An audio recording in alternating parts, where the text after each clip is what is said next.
Generasi muda saat ini memiliki daya beli sekitar 86% lebih rendah dibandingkan generasi baby boomer ketika mereka berusia 20-an. Semua itu berkat harga rumah, mobil, dan pendidikan yang melambung tinggi. Generasi milenial dan Gen Z sering mendapat kritik karena dianggap menghamburkan uang untuk hal-hal seperti roti panggang alpukat. Tapi, benarkah itu masalah utamanya? Atau mereka memang sedang menghadapi kondisi ekonomi yang jauh lebih sulit? Lihat saja sendiri. Pada tahun 2022, ketika rata-rata milenial berusia 33 tahun, harga rumah di AWS mencapai $433.000, sementara pendapatan rumah tangga rata-rata hanya $70.000. Dengan pendapatan itu, butuh 6,1 tahun gaji untuk beli rumah tunai. Ini tidak realistis. Kondisinya lebih buruk di Inggris saat harga rumah 9 kali lipat pendapatan rata-rata sedekade terakhir. Generasi baby boomer, lahir antara 1946 dan 64, merasakan biaya hidup yang jauh lebih murah. Pada tahun 1988, ketika rata-rata baby boomer berusia 33 tahun, harga rumah median adalah $110.000, sementara pendapatan median sebesar $27.000. Itu berarti rasio harga rumah terhadap pendapatan adalah 4 tahun, jauh lebih mudah dijangkau. Beberapa baby boomer bahkan bisa melunasi rumah mereka hanya dalam 1 atau 2 tahun. Jadi, mengapa hal ini bisa terjadi? Tak mengherankan, meskipun inflasi terus meningkat, harga rumah justru naik lebih cepat lagi. Sebagai contoh, rumah seharga $100.000 pada tahun 1990 sekarang akan bernilai $377.000, jauh melampaui kenaikan harga barang dan jasa lainnya. Selain itu, pada tahun 1970-an dan 1980-an, populasi Arisalas lebih kecil dan permintaan akan perumahan juga lebih rendah. Para baby boomer menikah lebih awal sehingga bisa menggabungkan pendapatan untuk membeli rumah. Sementara itu, banyak milenial dan Gen Z melajang lebih lama dan tinggal bersama orang tua demi hemat uang. Biaya kuliah melonjak 2 kali lipat sejak era 90-an dan utang pinjaman mahasiswa mencapai angka fantastis $1,7 triliun. Rata-rata saldo pinjaman saat lulus telah meningkat 3 kali lipat menjadi $30.000.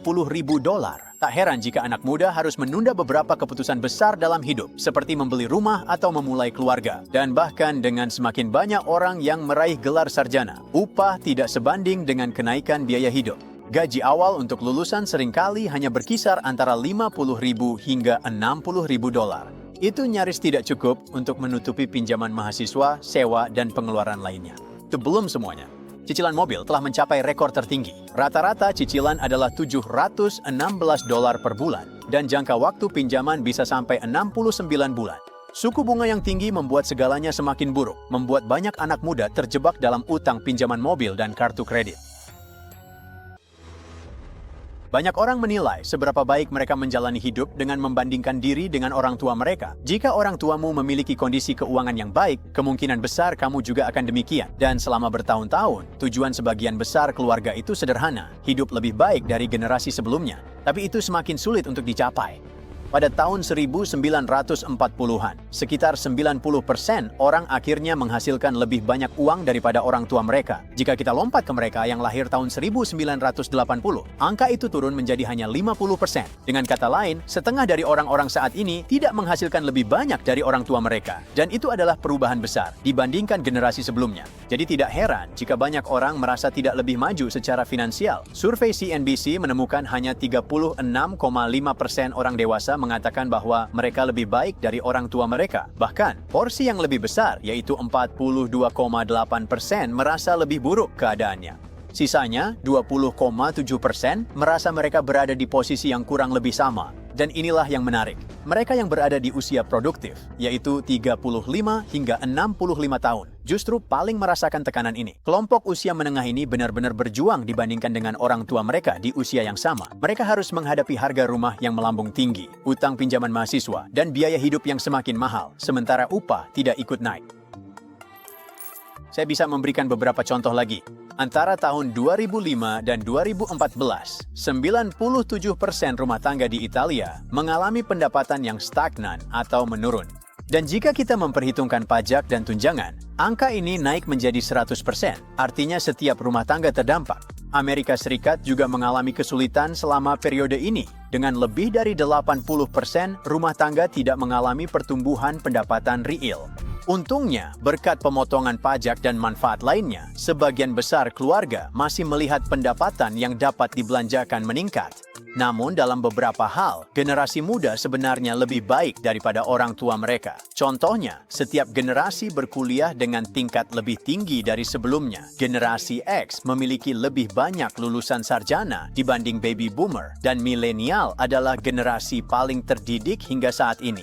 Hampir 40% memiliki setidaknya gelar sarjana dibandingkan hanya 25% dari generasi boomer. Pendidikan tinggi biasanya memicu pendapatan lebih besar, menjelaskan mengapa rata-rata milenial lebih kaya pada usia 33 sampai 34 tahun dibanding Gen X dan boomer di usia sama.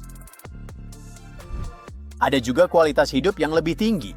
Meskipun saat ini segala sesuatu lebih mahal, banyak hal juga menjadi lebih baik dalam berbagai aspek. Ambil contoh mobil misalnya. Mobil termurah saat ini jauh lebih aman, lebih andal, dan dilengkapi dengan fitur yang lebih baik dibandingkan mobil termurah 20 tahun lalu. Teknologi, layanan kesehatan, dan kemudahan sehari-hari juga telah meningkat drastis, membuat hidup lebih mudah dalam banyak hal. Generasi muda memiliki lebih banyak kebebasan dan perlindungan hukum dibandingkan orang tua mereka. Tidak lama yang lalu, orang-orang menghadapi lebih sedikit hak terkait gaji, perumahan, dan mendapatkan pinjaman. Sayangnya, kesenjangan upah dan hambatan keuangan masih ada. Namun, beberapa undang-undang telah memudahkan generasi muda untuk membangun kekayaan dan mengakses peluang yang dulu sulit didapatkan oleh orang tua dan kakek nenek mereka. Menariknya, para orang tua masih cukup optimis tentang masa depan keuangan anak-anak mereka. Ya, bahkan dengan semua kesulitan keuangan yang dihadapi orang-orang saat ini. Lihatlah, sekitar 42% orang dewasa yakin generasi depan lebih mapan secara finansial, meski angka itu turun jadi 40% bagi usia 35 hingga 64 tahun, kata survei CNBC. Namun, para orang tua jauh lebih optimis. 59% optimis anak mereka lebih sejahtera, sementara 1/5 lainnya merasa bakal memburuk. Jadi mungkin saja warisan adalah kunci utamanya. Namun banyak orang tua berencana membantu finansial anak-anak mereka. 75% lebih berkata akan meninggalkan uang di surat wasiat. Tapi tidak.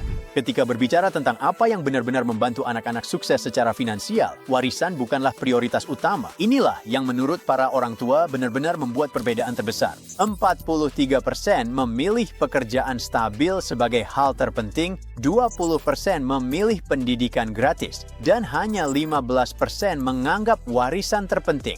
Dengan kata lain, meski bantuan finansial berguna, sebagian besar orang tua percaya pekerjaan bagus dan pendidikan solid lebih bermanfaat bagi masa depan anak daripada sekadar uang. Sekarang, mari kembali ke berbagai tantangan finansial yang terus dihadapi generasi muda. Sebenarnya ada beberapa cara untuk memperbaiki situasi Anda. Pertama, cobalah belanja dengan cerdas, dengan menjaga biaya sewa atau cicilan rumah di bawah 30% pendapatan kotor Anda. Aturan yang sama juga berlaku untuk pembayaran mobil. Jaga agar tetap di bawah 10%. Mulailah berinvestasi sejak dini dan buka rekening tabungan. Investasi $250 per bulan selama 40 tahun dapat mencapai $1 juta berkat bunga majemuk. Selanjutnya, pindah kerja memberi kenaikan gaji 10 hingga 30%. Cara efektif meningkatkan penghasilan Anda.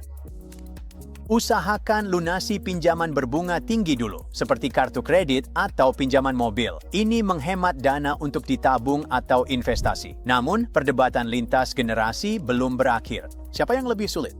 Generasi yang lebih tua sering mengkritik generasi muda, mengatakan mereka tidak bekerja sekeras dulu dan terlalu mudah teralihkan oleh media sosial. Namun seperti yang kita lihat, data menunjukkan gambaran yang berbeda.